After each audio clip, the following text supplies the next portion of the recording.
શું તમે ઊંટને દરિયો તરતા જોયા છે? શું ઊંટનું એક ઝુંડ કચ્છથી દ્વારકા તરીને જઈ શકે?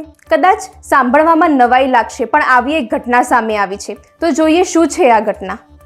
આ અંગે મળતી માહિતી મુજબ મૂળ જામનગર જિલ્લાના ખંભાળિયા તાલુકાના સિંગજ ગામના માલધારી પોતાના ખારાઈ પ્રજાતિના ઊંટોને લઈને કચ્છના કંડલા પાસેના કાંઠા વિસ્તારમાં ચેરિયા વનસ્પતિ ખવડાવવા માટે લઈ ગયા હતા.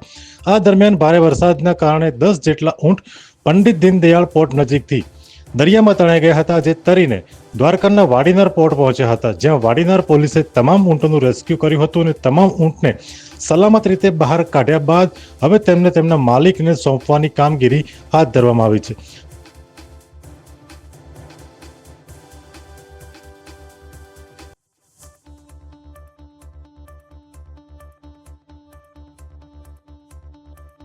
લોકલ સમાચાર જોવા માટે અમારા પેજને અત્યારે જ લાઈક કરો, ફોલો કરો અને હા, શેર કરવાનું ભૂલશો નહીં.